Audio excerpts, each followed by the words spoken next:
Hello and welcome to the Flyin and Style podcast. My name is Matt Mitchell and I'll be one of your hosts for this show. To get to know a little bit about me, I played 13 years of football all the way up to the collegiate level, where I played D3 football at Alvernia University. In my time there, I played outside linebacker, kicker, punter, and tight end. So I have a little bit of football experience, and I've been a lifelong Eagles fan, watching the Eagles since I was about 6 years old. So I'm here today kicking off the Fly and Style podcast. I'm excited to get ready. Yeah, let's get it. Oh, I'm excited. I don't have it as extended resume as Matt does in football. I did play 2 years in high school. Doesn't really count. However, I am at Temple University finishing up my degree this fall. And there's two things you have to know about me. I love the Birds and I hate the Dallas Cowboys. Fair Um, enough. yeah, that's about it. All Simple right, man. so today we have a few topics ready, so we're going to jump right into it. And the first thing we're going to start off with is our offseason acquisitions on the offensive side of the ball. So go ahead and list those off for us. So the first major one is AJ Brown. He came from the Titans via trade of our first round pick and another round. What was it? 2 first round picks, I believe. Yes, two first rounders. And he's going to be an absolute stud. I think he's one of the best young receivers in the league. 25 years old, already had 2 1,000-yard seasons, and this guy, his second season, had 11 touchdowns. Now you know how to 11 touchdowns this year, Matt? Who's that? Devontae Adams. I'm not comparing him. Cooper Kupp had only 16, and that man that season only played 13 games. What do you think about that? It's Pretty fair, interesting. man. It's fair. Also, another guy, offensive guy we picked up in the draft is Cam Jurgens. He's a center who's gonna be a great backup for Kelsey in the future. He's gonna probably he looks great in camp. What have you seen from him during camp that you like? Anything? Any thoughts, Matt? Yeah. So Cam Jurgens is one of the players I'm most excited for. He's the same player that got the praise from Jason Kelsey as the most similar player in the draft to himself, and I think that's incredible praise considering that Kelsey's going to be a first ballot Hall of Famer. Um, and so far, so good. So as far as what I've seen in the preseason games, he has shown me signs of being the next Jason Kelsey. He's pulling out from the center spot. He's getting outside. He's picking up blocks in the linebackers and then getting off to the safety level. He's pancaking people. He's playing with strength and speed, and I'm really liking what I see from him. He's going to be a big piece and a big bolster to the Eagles O-line in the future. And yeah, man, I'm just really excited to see what he's going to have to bring to the table and how strong our O-line can be as these older O-linemen like Kelsey and Lane Johnson start to make their way out and bring in the new era of linemen. And I think he's going to be the leader of the line. If there's one thing the Eagles do draft right, it is linemen. That's about we can say that. Both sides of the ball. The Eagles have always been good line drafters. Yeah, D line too. We're gonna get into that after this. Another guy that we acquired from the Colts was Zach Pascal. He for me is gonna be the number 3 receiver in the offense, behind Smith and AJ Brown. Him and Kez Watkins are gonna fight it out for that 3 spot. I think he provides a great vertical threat down the field, a great slot receiver type role, and I don't think he'll be crazy important, but I think he's a good piece that I don't know if we needed necessarily, but it's nice to have. What do you Yeah, I think? agree. He was a solid role for the Colts. He was no stud by any means, but he was sufficient. Got yards, touches, didn't drop the ball very much, and he gives the Eagles very good depth at wide receiver because, obviously at 1 and 2 we've got AJ Brown, Devontae Smith, but when it comes to that third receiver spot, we've got a few people interchangeable in that spot. We've got Watkins, we've got Pascal, we've got you know, we've got Devin Allen. We've got a few guys on the come up that can fill in that third spot depending on the personnel that we have playing on the field. So I think that when we need a more reliable catcher on the field and a more reliable mid route kind of guy. He's going to be our guy on the field. And when you need, that sneaky deep ball in the back, you're going to throw Quez Watkins in or Devin Allen or, something like that. So I think it's Forgot going to about depend on the Jalen Rager, personnel. buddy. Huh? Jalen Rager, remember that guy? Former Oh, first round pick over Justin Jefferson? unfortunately, I don't remember him quite enough. He's really going to have to step it up this year. I don't really want to label him a bust yet. He's only been in the league for 2 years. I tend to have a rule on me. I like to see 3 years in the league before I decide to call anyone a bust. NFL transition is never easy, so he's got a lot of pressure on him to, step it up this year, and I'm hoping to see some strides. I always hear some good things about him in camp, but I got to see it in the game, so we'll see. And another offseason move that we don't have on the list, but I love, is getting rid of JJ Arcega-Whiteside. I think that was the best move of the Agreed. offseason on the offensive side. I'm joking, of course, but yeah. Thank God we got rid of that guy. Yeah, he's always going to be a stain on the Eagles draft history. It's never going to be a happy pick there. But yeah, we actually just turned JJ Arcega-Whiteside's trade into 2 late round picks. If you saw that today, I did. We traded away to safety. I cannot pronounce his name correctly, but I also forget his name. We only had him for about a week and a half, but that's true. we flipped him into a trade and received 2 late round picks, I believe. I could be wrong on that. I just know we received I late think round it's picks. a fifth and something else. Yeah, but hey, I'm okay Yeah. with that. That's it's always Youngtown is always good, regardless of the Yes. round. So we got guys like Jordan Mailata in the 7th round. It's not always going to happen, but it's never bad to have those picks. Never bad. Take a shot in the dark. Anyway, moving into the offense in general, what is your thoughts on how it's going to go? What do you see from Smith, Miles Sanders, Jalen Hurts? Where do you want to start? All right, well, let's start with Jalen Hurts because the whole offense is going to revolve around Jalen Hurts this season. Obviously, we know that the Eagles have the weapons to produce something this year. We've got the weapons to produce yards, touchdowns, everything. We got AJ Brown and Devontae Smith on the outsides. We've got Miles Sanders in the backfield with a solid backup in Kenny Gainwell. Jalen Hurts is coming into his third or is it 4th season now? I think it's his third year because he's had his first full season last year. Yeah. So Jalen Hurts is still young, but coming in with some experience this year. And we've got a strong O line still. I'm really liking the way our O line looks right now. And I just don't think he has a lot of excuses this year. So it all comes with whether Jalen Hurts has made improvements over the offseason to read defenses better, read coverages on the field, and not divert the coverage with his eyes. He's a question mark in my book too. I believe in him as much. I love his running ability. I love how he can take plays to the next level. However, I just don't know if he can make those throws. But I've seen him during camp. I've seen him before. Then I hear things he's struggling. I just want to see it on the field because, like you said, no excuses. AJ Brown's great. And then DeVonta Smith, I think this is the best move we could have made for his entire career. I think he's a number 2. No offense to him. I'm not trying to diss him at all. I just think this is going to give him one-on-one situations so much more, and he's going to be able to open up the field and use his route running ability to throw off corners and just be a lot better. Yeah, I agree with that. I really think that the addition of AJ Brown is not just effective to guys like Jalen Hurts and giving him another weapon. It's going to affect people like Devontae Smith, where that safety is going to have to come off of their coverage to double up AJ Brown down the field, and that's going to leave a wide open middle of the field for Devontae Smith. It's going to draw those safeties back because now you have dangerous threats on both sides of the field and both those guys, and it's going to give more room in the box for Miles Sanders to run the ball.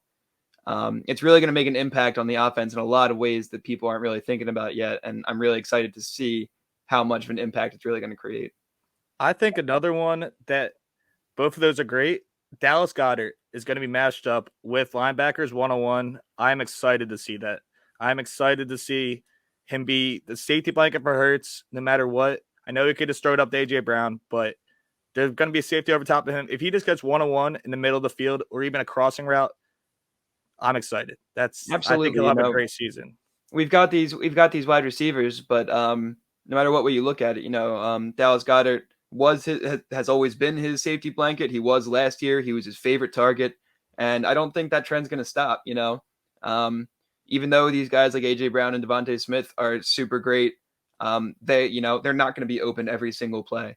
And it's great to have guys like Dallas Goedert that can be great route runners, that can outspeed the linebackers, that can be mismatches, and that could still block. Dallas Goedert's really he's inching his way towards like the upper echelon of tight ends. He's on that cusp of being like a top 10, top 5 tight end. And it's exciting to see the kind of weapons and how much they all impact each other on the field. Yeah, I'm excited for that. But you know what I'm more excited for, Matt? Is this defense. I'm excited about our offseason acquisitions.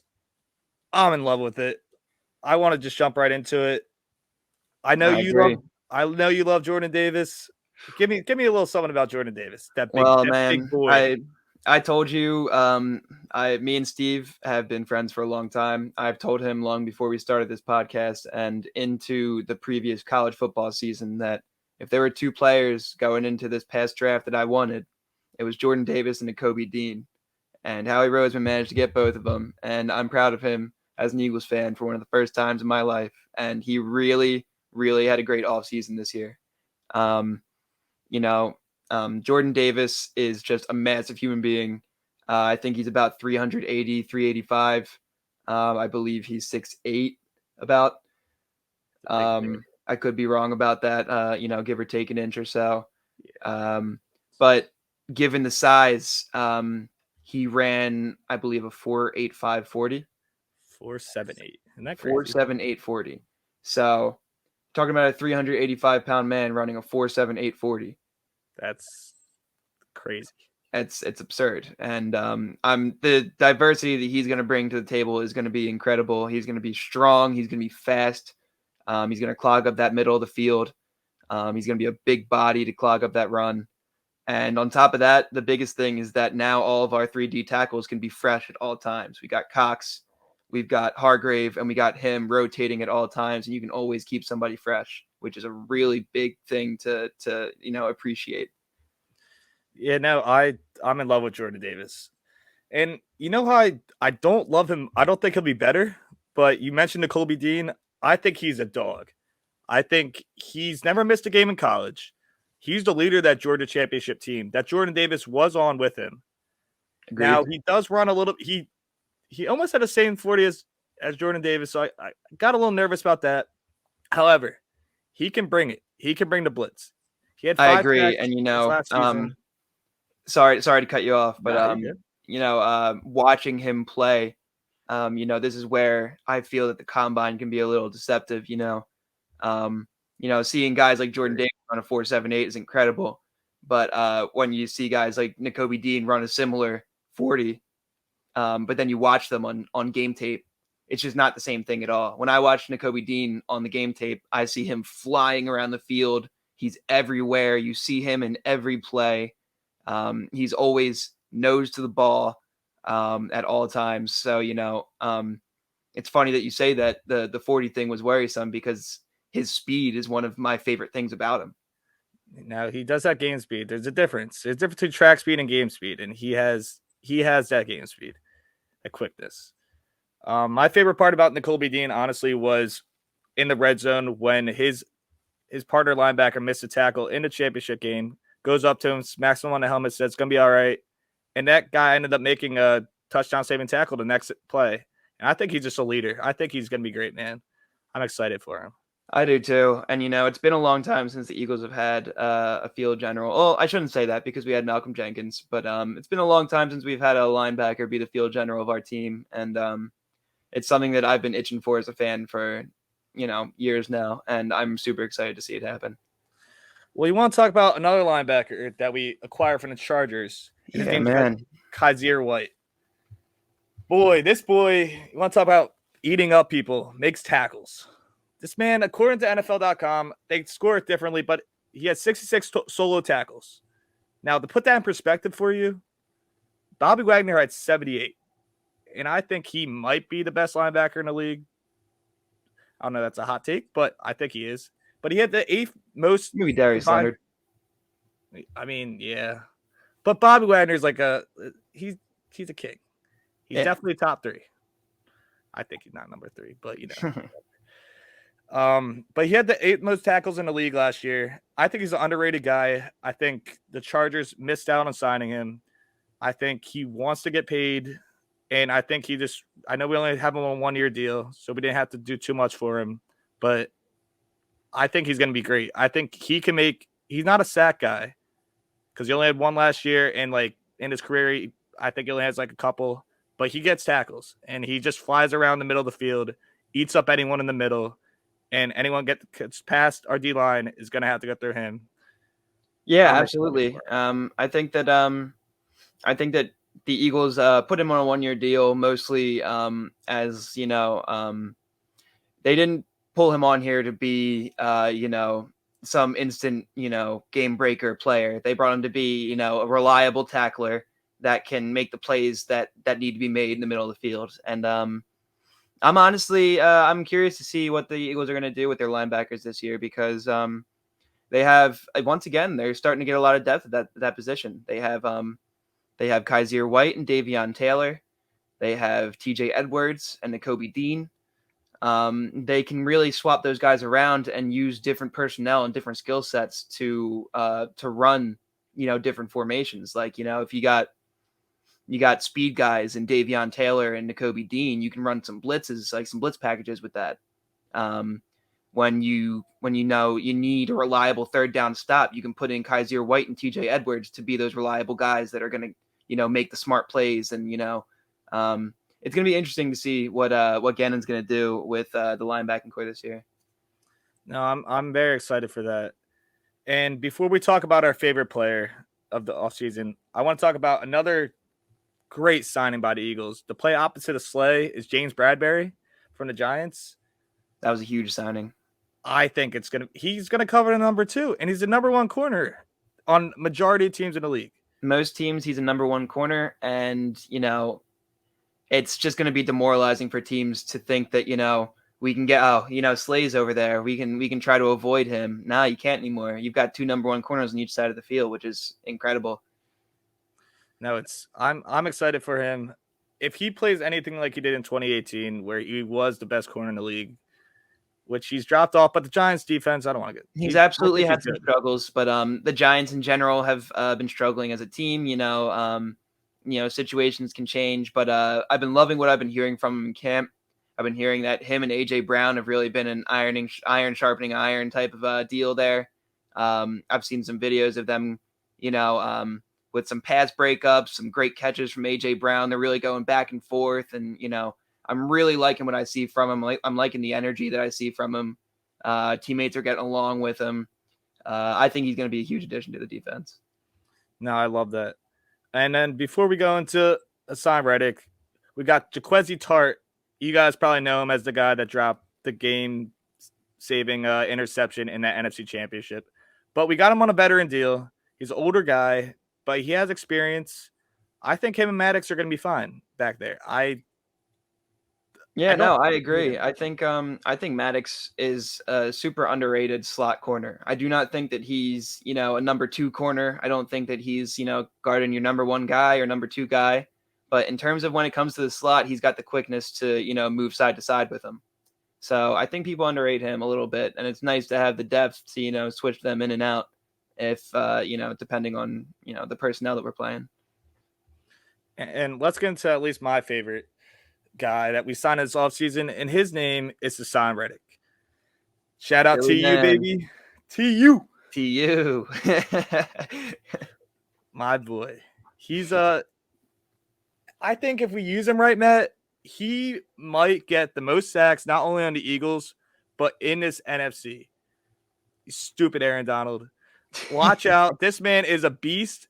If he can get to the quarterback, talk about the transitions he made from his 3rd year in the league to the last 2 that he's had. Okay, so Hassan Reddick, first of all, came into the league as an inside linebacker. Most people tend to forget that, considering he's become more of an edge rusher in the past couple of years. So he has inside linebacker, experience. He has experience in coverage. He knows how to blitz. Um, and in terms of his development, the past 5 seasons he's been in the league. So he spent 5 seasons in the league. In his first 3 seasons, he only had 7.5 sacks. In his past two, since moving to edge rusher, he now has 23 and a half sacks. 11 the one year, or 11 and a half the one year, 12 the other, I believe. He's a beast. He's a king. He's gonna be Yeah, a king. He's coming back to the city of Philadelphia. He's gonna get loved, and you're gonna love him. If you don't know who he is, you're gonna know him. He's the one of the players I'm most excited for on the team because he can affect the game in so many ways. First of all, we needed an edge rusher desperately. That was one of our biggest needs going into this offseason, and he fills it in an incredible way. He was a top tier sack guy in the league last year, past 2 years actually. He gets good pressure on the quarterback, and the thing that I like most about him, I think, is the versatility that he can give to the team. Like I said, with his coverage skills and his mix of inside and outside linebacker, it now gives the Eagles an opportunity to switch their personnel, and Mike Gannon can get creative with it and start running a mix of 3-4, 4-3 defenses, blitz packages, and cover packages. He can really, really mix it up with the personnel we have. We have such a versatile lineup this year compared to some previous years. I feel like we've always had like not bad teams, but not very versatile in terms of their skill set. We've had very one-dimensional skill sets in our teams in previous years, and I think this is the first year that I'm super excited to see the true versatility of the players that we have and the skill sets they can bring to the table. All right. So that being said, who are the top 5 players you're most excited to see on this team, or that are going to make the biggest impact for you? All right, top 5 players. My first player that I'm going to mention is Brandon Graham. Brandon Graham's coming off a big injury, was out for the season last year. He was a big loss. We missed him. But I think people forget that he was really having, 3 of the best seasons of his career before that. So he was a Pro Bowler. He got his big deal, and so far in, just a few plays I've seen from him in preseason, he just looks hungry. He hasn't played in a while. He's getting up there. He's starting to get near the end of his career, but he's still got that drive in him, and he's excited to get back on the field. And I think that he's going to be a big pass rush, guy off the other side from Hassan Reddick. I think he's gonna be fantastic as well. All right, give me a player, Maz. My player for you, Matt, is going to be one we already mentioned, and his name is Nakobe Dean. I love this guy. I think he dropped way too far in the draft.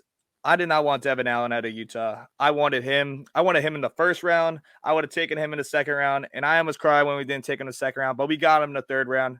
We got our boy. We got our leader. We got that linebacker. I love him. Agreed.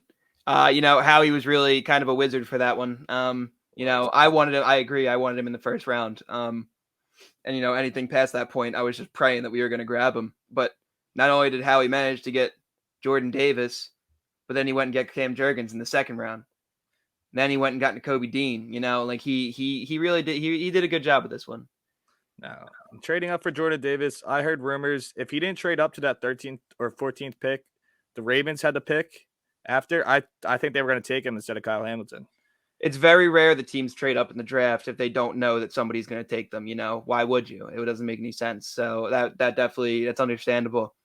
And I'm glad we did it because I've been thinking with his size and speed, regardless of how he's played up to this point, I just think he can be the kind of player to turn into a major, major impact on the field. Yeah, no, I think he's going to be great. Give me another guy that we didn't talk about yet. I'm going to go with Miles Sanders on this one. I think that Miles Sanders can have a very big year this year, considering that, coming off last year, he got a little banged up. In the beginning of the season, he wasn't getting the play calls. He wasn't getting a lot of touches. That started to change near the end of the season, but that was when he got hurt. So it was an off season for him. That's okay. But this year he's coming into a contract year.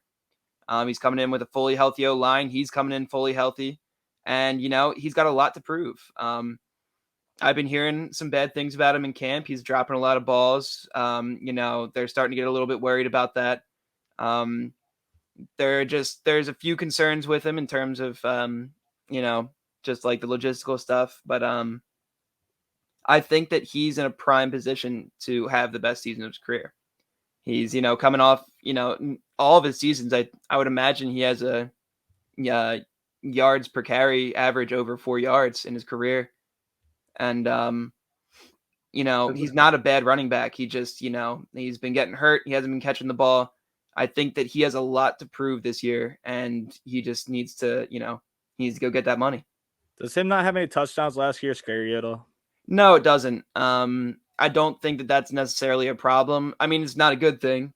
I would like for him to score more touchdowns. I'd like for him to, not be scared of some contact, feels like he is sometimes. But I just think that we've got the guys on the team that can handle it behind him. He can get us down there. We can still get the ball in with, even if he can't. And I don't think that's a problem. Hey, I don't know. I don't see a hole in this team, dude. I see maybe our safeties being a hole. I mean, we've got really light holes in this team. I don't see much either. All right. Vegas has us winning over under 9.5 games. What do you think we're going to win? How many wins do you think we're getting? I'll let you go first. Some people are going to hate me for this one. I'm going to sound a little crazy. But I ran through the schedule, and I want to remind you before I say this record that we have the second easiest schedule in the league by a wide margin. We are playing AFC South. I ran through each game and included a few toss-ups in there, but I really think that the Eagles have the potential to go 13-4 this year. I don't know if I would consider that realistic. I feel like I want to, maybe push it back to 11 or so. They're still a young team, but they really just don't have a hard schedule. They're going to have trouble against the Cowboys always. The Commanders, I don't see them having a ton of trouble with the Giants. And I think we're going to have trouble with the Packers, the Titans, and the Cardinals. I think that's it. I think everyone else should be a win in my opinion. So I have two ones that I've kind of circled as. So I have them at 11-6, 12-5, depending on the last season game of the Giants. I think they're getting at least 10 wins minimum. I think the Colts and versus Minnesota week 2 are two games that are a little nerve-wracking because I think Minnesota has a very good team. They just got a new coach. I think their offense could be ramped up. They're just a good regular season team. I could definitely agree with that. Yeah. Like they're just a good regular season team. They always like seem to come back down to earth toward the end of the season playoffs. And the Cardinals are the same thing. They always start. I feel like they start off hot, and I left some room for some letdowns. I left some room to lose against the Cowboys because we always split with them, no matter how good any team is. Exactly. No matter how bad or good a team is. And I'm not saying we're going to lose to the Giants. Division games are always hard. It's hard. It's very hard to gauge division teams, no matter how bad the team is. I always go back to the year that, the Patriots, I think, were like a 14-win team in 16 games, and the Dolphins, I think, maybe had 1 or 2 wins, and they beat them. It's any given week. It's any given Sunday. It is any given Sunday. Especially when it's division rivals. And when you overlook teams, and looking at a schedule, I think we lose this. I think we win at Washington in the beginning of the season, and after the bye, I think we get a little too cocky, and I think we lose at home against them because I just don't know how mature our team is, and I want to see how Sirianni handles them. And I'm a little bit nervous about the Colts too. I just think Frank Wright knows us a little too well, and we're at there. I mean, not that the Colts have a huge home field advantage, but it's something. And absolutely no. I think the Colts will win every game. I think the Colts will be a very tough game. They've got a very good defense. They've got some solid pieces on offense. They've got Pittman and Taylor, Matty Ice. and Matty Ice. And they've got some decent pieces over there, and they can be a very dangerous team. They always tend to play a smart brand of football, so they're always a tough team, even when they're not that great. So that's definitely not an easy win at all. Yeah, I agree. And like you said earlier, this is the second easiest schedule in the league, and we're playing the AFC South, which I think personally is the worst division in the AFC. And then some people call our division the worst division in the NFC. Exactly. So I hope we're able Exactly. to. I hope we're able to win. I hope we're able to make the playoffs. I think we will be. I think we have a really good shot at winning the division this year. I haven't looked over the Cowboys' schedule and how I think their outlook's going to be, but I really like the way our team looks from top to bottom. I'm loving our offense. We have pieces in every spot. Wide receiver 1, 2, and 3, tight end, running back. We've got a great O line, ranked. What'd you say, number 2 in PFF? Number one according to Number PFF. 1 according to PFF. I hate their rankings, by the way, Yeah, guys. PFF's a little bit, BS sometimes, but we like that stat. Yeah, So I'll take whatever stat is number one. yeah, so either way, we know we've got a great O line, we've got great wide receivers, great running backs, and it's all going to run on Jalen Hurts. Hey, And baby. no, go ahead. No, I'm excited for the season. I was gonna say go Birds. I'm glad you guys joined us. This is a great first podcast. And Yeah, man. you have anything else to say? Any closing remarks, Matt? Yeah, I mean, get used to it. We're going to be around. We're going to be dropping episodes every week. I hope you'll keep up with us and our Eagles coverage this year. We're going to try to get more content and coverage out about the Eagles. So stick with us and go Birds. Let's have a good season. Yes, sir.